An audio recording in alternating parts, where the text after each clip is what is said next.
Bonjour à tous, c'est Sandrine. Alors je suis très heureuse de vous retrouver aujourd'hui pour vous présenter un nouveau petit Lenormand qui m'a été demandé par Blue Butterfly.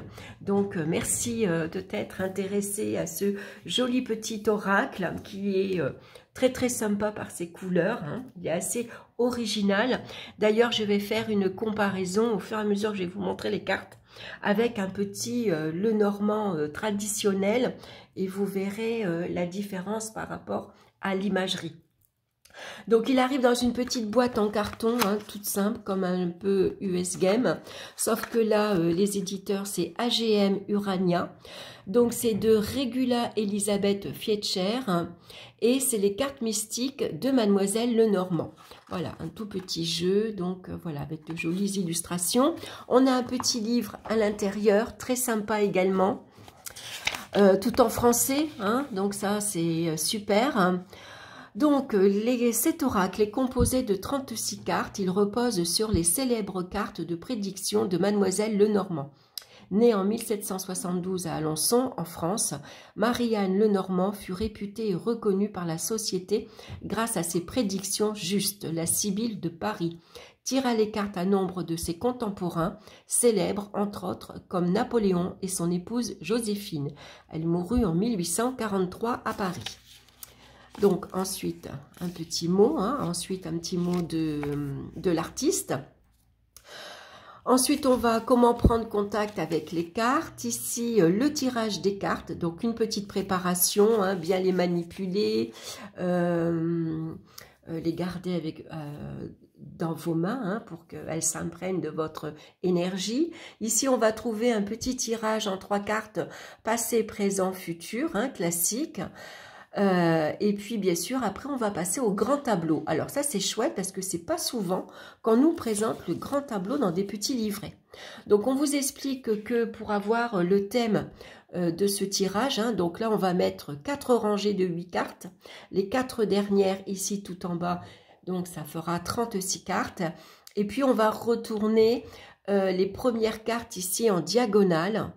Et ces 4 cartes-là vont nous donner déjà le thème de ce tirage. Et puis ensuite, elle vous explique, hein, comment faire une lecture à partir de la consultante. Donc vous verrez, c'est très bien expliqué, ça prend plusieurs pages. Ici, on a un exemple. Hein, avec les flèches, elle vous indique à partir de la carte de la consultante dans quel sens vous allez lire les cartes. Donc c'est très bien expliqué, hein. Et puis ensuite la lecture des cartes ici en ligne. Donc ça s'appelle la piste d'atterrissage. Ensuite, on va avoir la signification de chaque carte. Donc par exemple, la carte numéro 1, le cavalier. Cette carte apporte de bonnes nouvelles, il s'agit cependant de mauvaises nouvelles si la carte les nuages s'interpose entre la carte du consultant et lui. Cette carte indique également que quelque chose prend de l'élan. De plus, elle représente un jeune homme et généralement sportif. Donc on a ça pour toutes les cartes, hein, les 36 cartes. Donc c'est pas mal, c'est assez, c'est bien décrit, hein, comme par exemple... pour la lettre, par exemple, une lettre ou une nouvelle est en route et arrivera bientôt à vous. Vous recevrez des nouvelles, probablement par des nouveaux moyens de communication entre le mail, le fax ou encore le texto. Hein, donc vous voyez, on est quand même... la lecture est assez moderne, hein, elle s'applique avec nos moyens de communication d'aujourd'hui. C'est vrai qu'aujourd'hui, on n'a plus beaucoup de courriers, hein. Tout arrive par SMS ou par mail.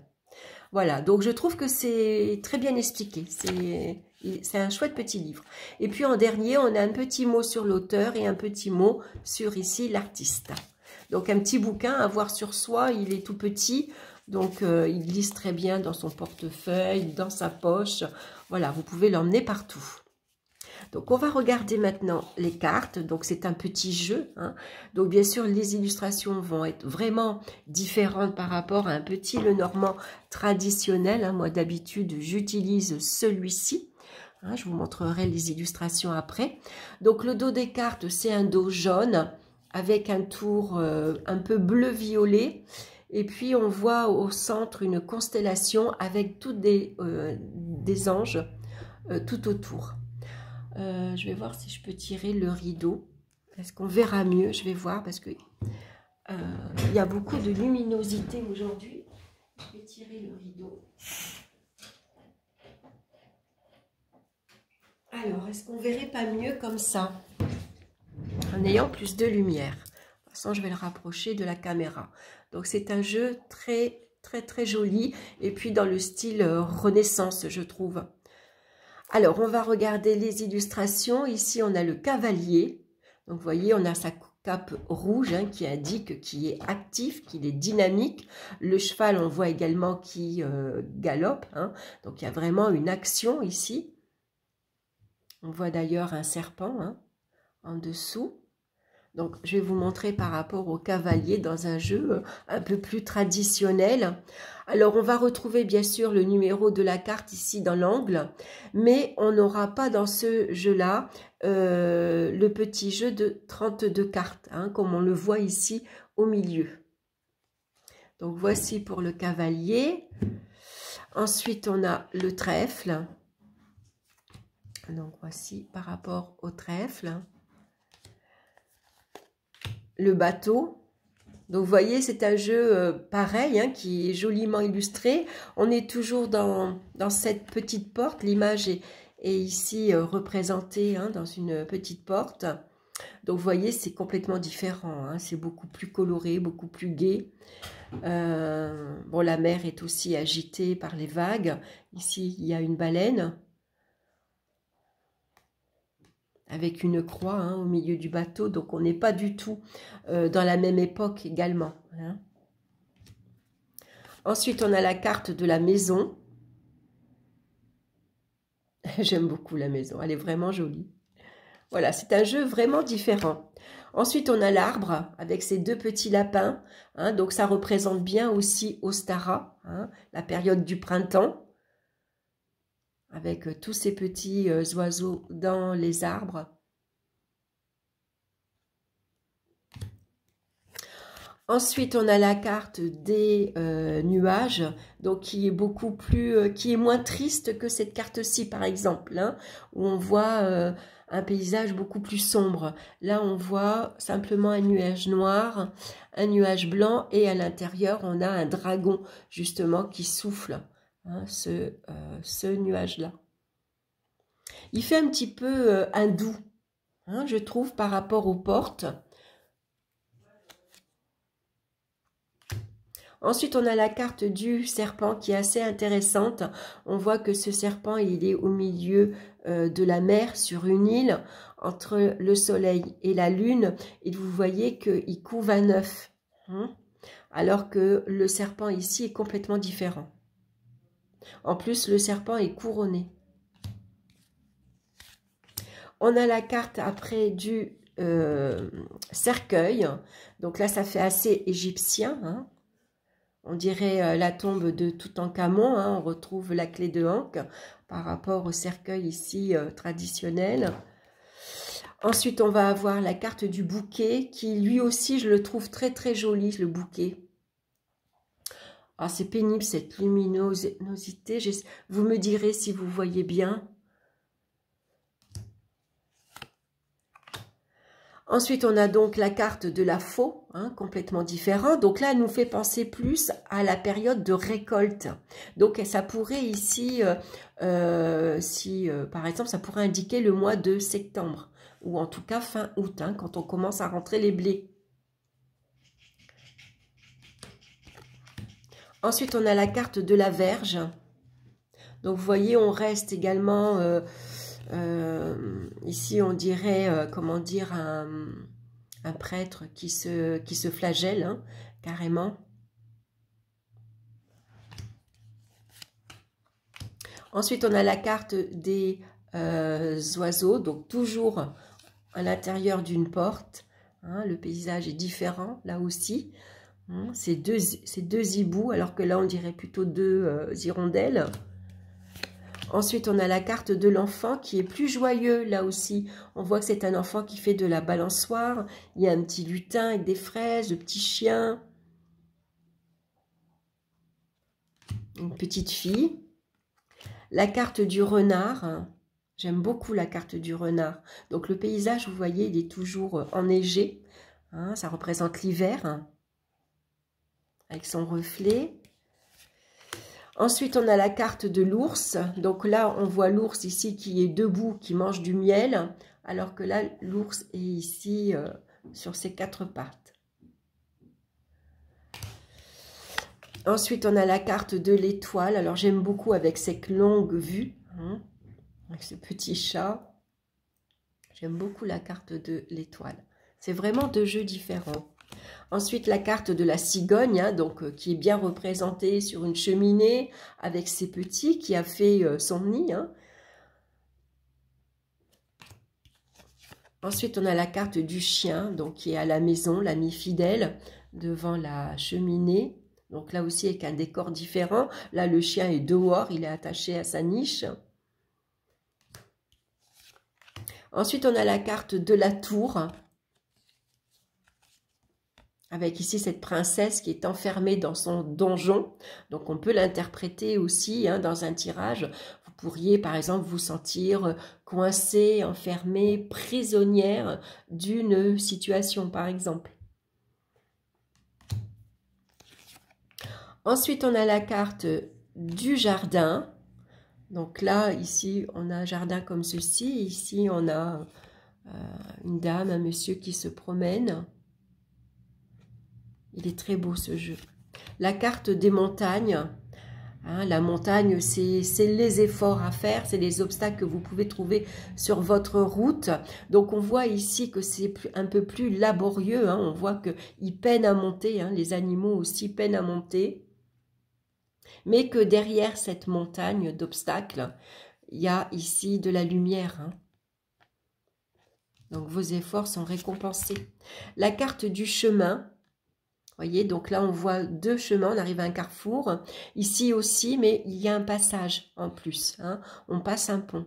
Donc, il y a peut-être un passage à passer avant justement de prendre une nouvelle direction. Voyez comment on peut aussi interpréter. Voilà, ça peut apporter une signification supplémentaire. Les petites souris que j'aime beaucoup, elles grignotent le petit fromage, le morceau de fromage. J'aime beaucoup, hein. Donc là, ici, c'est plutôt le rat des champs, alors que là, ça représente plutôt les petites souris. Hein, elles grignotent. Hein. La carte du cœur. Hein, donc on voit ici Adam et Ève, hein, avec la pomme, les pommiers. Il y a beaucoup plus de petits détails.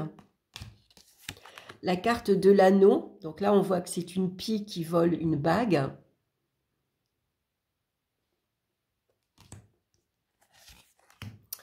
Donc, ça peut vouloir dire aussi, attention, quand vous vous engagez, hein, si c'est un contrat financier, par exemple, on sait que la pie, c'est une voleuse. Donc, attention à ne pas se faire avoir. Hein. Vous pouvez l'interpréter comme ça. Ensuite, on a la carte du livre. Alors, on a un livre ouvert ici et un livre fermé. Donc, vous voyez, entre deux bougies, on dirait plutôt un livre sacré ici. Hein, on dirait plutôt la Bible. En plus, il y a un bélier qui est posé dessus. Ici, on va retrouver l'emblème, ici, je crois que c'est le signe du Verseau que l'on voit ici, qui est associé. Là, on a la carte de la lettre, j'aime beaucoup la lettre. Là, on a une lettre simplement posée sur la table. Là, on voit que c'est la colombe, hein, donc avec un bureau, hein, c'est peut-être tous les papiers que vous avez à faire. Ensuite, on va avoir la carte de l'homme. Donc, vous voyez, le monsieur n'est pas représenté pareil. Hein. Là, ça fait plutôt un homme à l'époque victorienne. Alors qu'ici, ça fait plutôt un homme représenté avec une belette. Ça fait Renaissance plutôt. Il a une plume de paon. Donc, tout ça, on peut l'interpréter. Hein. Plutôt hindou même, je dirais. Hein, parce que, vous voyez, la femme, c'est pareil. Hein, elle n'est pas du tout posée pareil.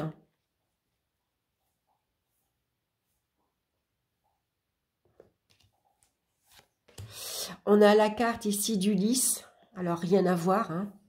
Ici, on voit que c'est plutôt une image, une japonaise, qui fait le rituel du thé, on dirait. La carte du soleil, donc vous voyez, on est encore ici en Égypte, hein, avec les pyramides. Ici, on a la carte de la Lune. J'aime beaucoup cette carte avec le pèlerin qui garde ses moutons par rapport à celle-ci. Et puis, on a la carte de la clé, hein, qui est gardée par un dragon et qui est à l'intérieur d'un œuf.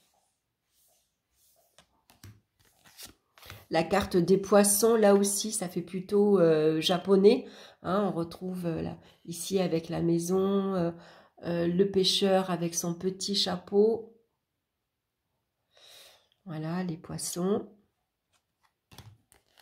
Ensuite, on va avoir l'encre avec le pélican à côté. Donc, l'encre, on voit qu'elle est posée. Hein, c'est pareil. Au lieu de voir un bateau, on a ici un phare. Et puis ensuite, on va retrouver donc la croix. Donc là, c'est une croix chrétienne avec une croix celtique ici. Et puis les deux corbeaux qui pourraient penser aux corbeaux de Odin, par exemple. Hein. Voilà, et là, on est donc dans un cimetière. Voilà la représentation de ce jeu-ci qui est aussi... alors ça, c'est Marley qui veut jouer. Il me lance sa balle. Attends, Marley. 2 minutes. Voilà, donc voilà pour le petit jeu, les cartes mystiques de Mademoiselle Lenormand. Donc voilà, vous me direz en commentaire comment vous avez trouvé ce petit jeu qui est très beau aussi, qui est tout à fait différent par rapport au style que l'on peut retrouver. Il est assez lumineux dans ses couleurs.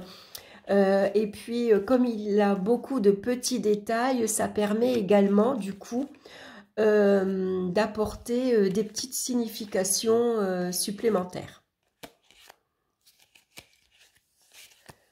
Voilà, voilà. Allez, je repasse comme ça, vite. Le serpent, le cercueil, j'aime beaucoup. Les nuages, qui sont beaucoup moins menaçants. L'arbre, bien sûr, la maison, le trèfle et le cavalier. Voilà, j'espère que cette petite review vous aura plu. En tout cas, bah, écoutez, je vous embrasse tous bien fort. Merci pour votre fidélité. Et puis écoutez, je vous embrasse et on se retrouve très bientôt pour une nouvelle vidéo. Bye bye.